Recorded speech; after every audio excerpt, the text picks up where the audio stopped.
So, are you going to cheat on your partner? Well, if you are a woman who is faking orgasms, according to a new study, you are a little bit more likely to be unfaithful. So, this research comes from the Human Female Orgasm as Evolved Signal. This is a study.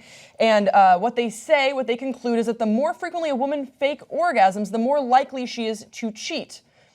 What is going on here? So, researchers recruited a group of 138 females and 121 male college students, this demographic is very important, who were involved in heterosexual relationships. Women were quizzed on how intense and frequent their orgasms were, and the men were asked about how often they thought their girlfriends reached orgasm.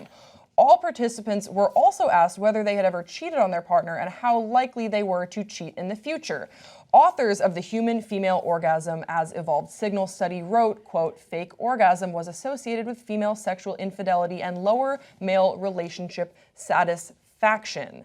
But the good news is that there is actually no link between a genuine orgasm and fidelity within women. So it's really just if you fake it. And also within the 138 women that reported in this study. And they were all of college age, which I do think is relevant when we come to a conclusion here.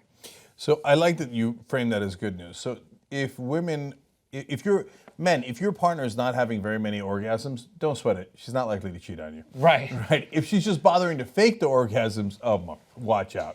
If she gives, it's weird because you give enough of a damn about him and his confidence to fake the orgasm, but not to stay with him. So but you're still stepping out. I care. Yeah, you just don't really care about a genuine interaction with that person. That's what it is. You don't care about. We covered this on Pop Trigger. You're not communicating well in the relationship.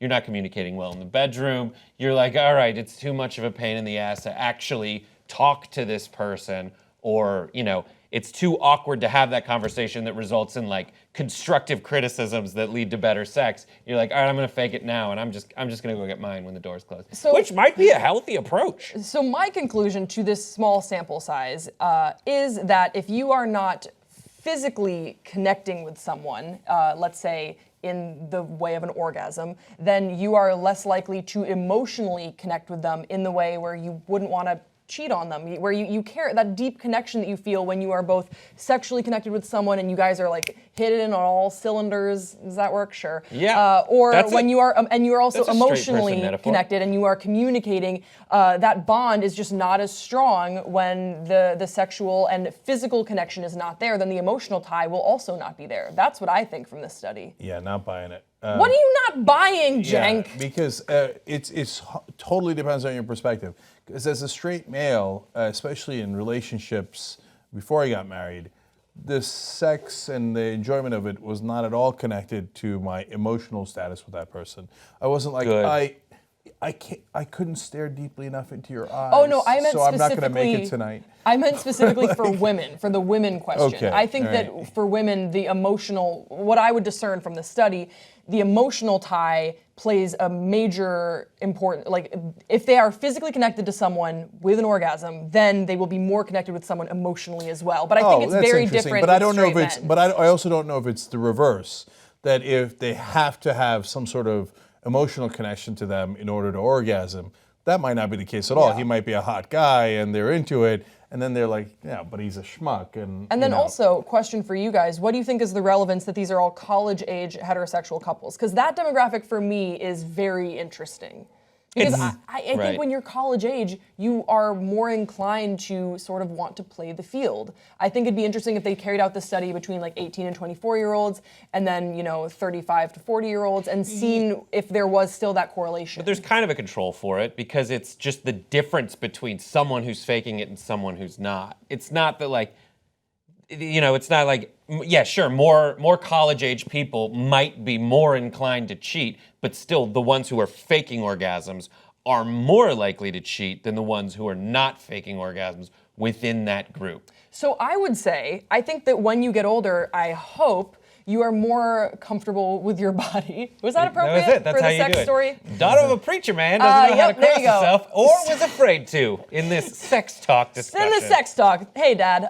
So I think that when you get older, when women get older and they discover their bodies a little bit more, because a woman's orgasm, a woman's sexuality is way more complicated than a guy's. Like, you have to figure it out. Is it like, are you clitoral stimulation or internal stimulation? That I am not familiar with either Okay, of those well, terms. I'm just saying that it varies. It's not as simple as just like a pull and a tug. I've never touched a penis, so I'm just assuming that's what happens. But I think that when a woman gets older, that she's more comfortable to ask and communicate with what she wants, what works for her, and she has that experience of what works for her. So maybe I wonder if orgasms are faked less, but we don't have the numbers here to see if that's true. I faked it. Really? Yeah, but the other way around. Like, I was done. Like, embarrassingly quick and safely. And I just pretended I wasn't yet. And then later on, when I was like, all right, now I'm going to fake like a giant finale, even though that ended in Act 1. This has all been a facade. I did that and I was like 22. See, It was- I wonder what that would have been in this study for guys that faked orgasms. Okay. Yeah. By the way, I have a much simpler theory that the people who are willing to fake orgasms are the ones who practice deception more. Yeah, totally. So hence are more likely to deceive you and sleep with other people. Right, you're saying people who lie are more likely to lie. Exactly. Got it. Yeah, no, that makes Leave it to me. Leave it to me. Leave it to a girl to just overthink it, being like, he'll be emotional. If he didn't call her that day, then she's gonna think about that. She's not gonna be able to make it work for her. Jen, guys. Yeah. Is that your impression of a girl? That's what I think girls sound like. I love it. That's why I was single for Girl so long. does impression of girl. Love it. So good. If you like some of the political stories we do on the show, you're going to love Aggressive Progressive. Get that show just for members at tytnetwork.com/join. That was a good one.